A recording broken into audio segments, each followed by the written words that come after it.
Hello అండి, అందరికీ నమస్తే ఫ్రెండ్స్. ఈరోజు వీడియో వచ్చేసి చింత చిగురుతో కొత్తగా చింత చిగురు ఫ్రై చేసి చూపిస్తాను. చాలా ఈజీగా ఉంటుంది.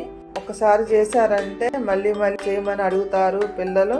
చింత చిగురు సీజన్ కదండి, ఇప్పుడు చెట్ల మీద ఎక్కి కోస్తా ఉంటారు రోడ్డంబట. వాళ్ళ దగ్గర అయితే ఫ్రెష్ గా ఉంటుంది, చిగురు లేతగా ఉంటుంది, పొల్లలో ఈనలో లేకుండా ఇలా ఫ్రెష్ గా ఉంటుంది. చింత చిగురును ఇలా బాగా పూర్తిగా నలపాలండి.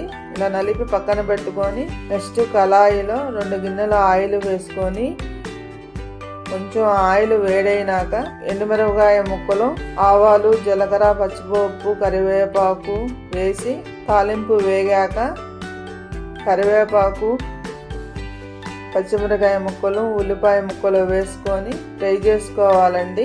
ఉల్లిపాయలు 4 ఉల్లిపాయలు కోసానండి నేను. ఈ ఫ్రైకి ఎక్కువే పడతాయి ఉల్లిపాయలు.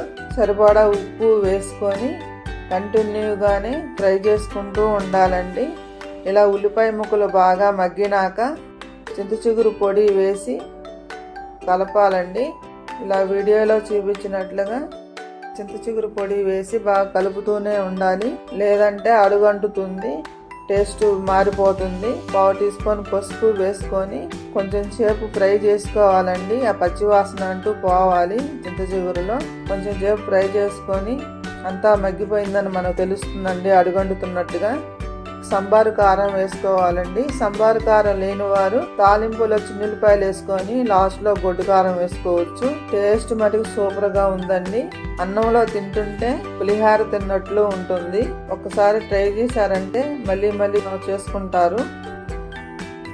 ఈ కర్రీలోకి పప్పు నెయ్యి వేసుకొని కూడా తినవచ్చు. సేమ్ మన చింత చిగురు పప్పులానే ఉంటుంది కాంబినేషన్గా. కానీ ఆ టేస్ట్ వేరు, ఈ టేస్ట్ వేరు, సూపర్గా ఉంటుంది. ఇలా ఒకసారి ట్రై చేసి చూడండి. నా వీడియోలు నచ్చినట్లయితే ప్లీజ్ సబ్స్క్రైబ్ చేయండి, లైక్ చేయండి, షేర్ చేయండి. ఉంటాను ఫ్రెండ్స్.